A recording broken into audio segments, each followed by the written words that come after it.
नमस्कार।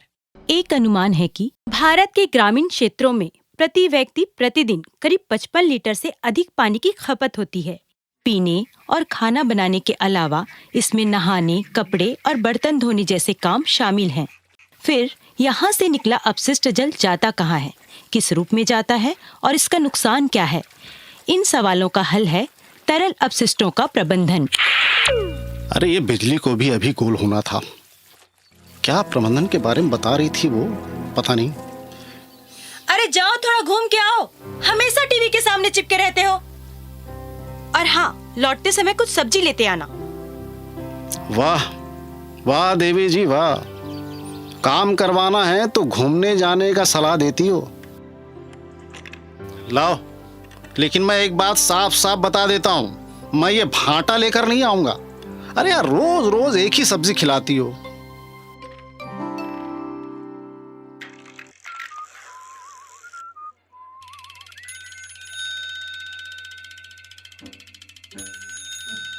क्या टीवी वाली इसी पानी के प्रबंधन की बात कर रही थी?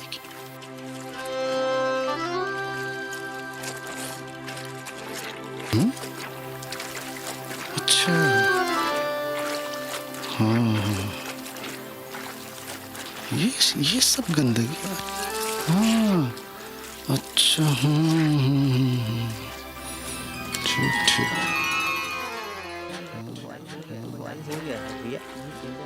आओ मनमोहन, बैठो। कहाँ झोला लेकर जा रहे हो? कहीं नहीं काका, बस घूमने निकला था। लौटते समय सब्जी लेकर जाना है, इसलिए झोला रख लिया। अच्छा, आओ बैठो। काका, एक बात बताइए, जब आप लोग बच्चे थे तो गांव की गलियां कैसी थीं? ऐसी पक्की सीसी सड़क तो नहीं थी, लेकिन हाँ, गलियों में इतना पानी नहीं फैला रहता था।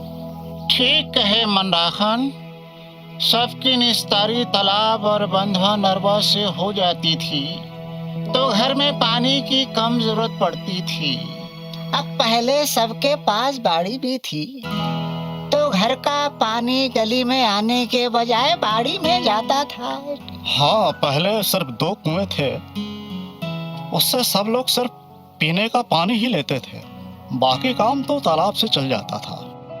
हाँ भाई, जैसे जैसे लोगों की जरूरत बढ़ती गई वैसे वैसे व्यवस्था भी बिगड़ती गई। हाँ काका, आज ही टीवी पर तरल अपशिष्टों के प्रबंधन के बारे में देख रहा था, वैसे ही बिजली गोल हो गई। हाँ, उस दिन मैं भी पंचायत गया था तो अहिल्या दीदी आई थी। वह भी इसी तरह की बात कर रही थी और कह रही थी कि इस पर सब गांव वालों से बात करेंगे। अरे वाह, ये तो बढ़िया बात है। वो देखो, अहिल्या दीदी जा रही है। अहिल्या दीदी, ओ अहिल्या दीदी। क्या बात है भैया, आप आवाज लगाए? अरे दीदी, हम लोग पानी और उससे होने वाली गंदगी के बारे में बात कर रहे थे तो अजय ने बताया कि आप भी कुछ इसी तरह का काम कर रही हैं। हाँ मनमोहन भाई, पानी या किसी भी तरह के अपशिष्टों का निपटान हमारे लिए आज एक समस्या है, लेकिन हमको इसे संसाधन में बदलना है। ये कैसे होगा बेटी? होगा दादा, तरल अपशिष्टों के प्रबंधन से। ये क्या है और कैसे होगा और इसकी जरूरत क्यों है? वाह अजय, एक साथ इतना सवाल। खैर, तुम्हारे आखिरी सवाल का जवाब पहले। भूजल को रिचार्ज करना आज हमारी बहुत बड़ी जरूरत है और ये तरल अपशिष्टों के प्रबंधन से हो सकता है। साथ ही इससे स्वच्छता के स्तर पर भी लाभ होगा। ये काम हम लोगों को घरेलू और सार्वजनिक स्तर पर करना होगा।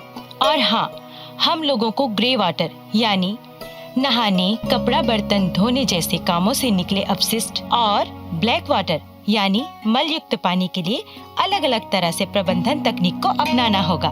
कार्यक्रम में सबकी भागीदारी हो, इसके लिए हमको ग्राम जल एवं स्वच्छता समिति का गठन कर लेना चाहिए। घरेलू और सार्वजनिक स्तर की बात आपने कही, वो कैसे करेंगे?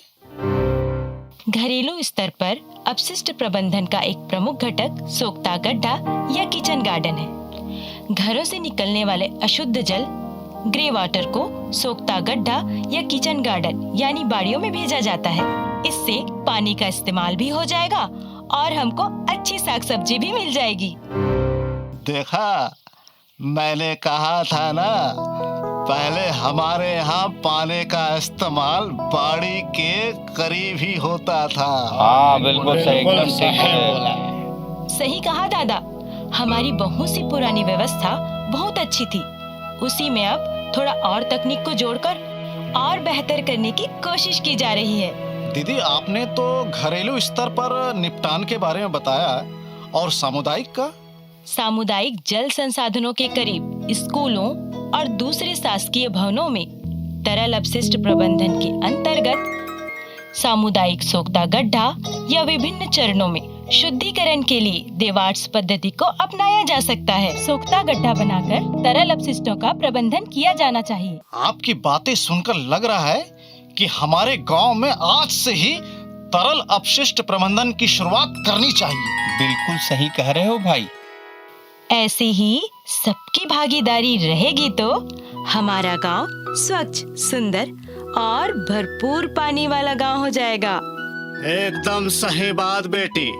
ये तुम्हारे तरल अपशिष्ट प्रबंधन से हम अपनी धरती, अपनी प्रकृति, अपने जीवन को प्रदूषण और सूखे के संभावित खतरों से भी बचा सकते हैं।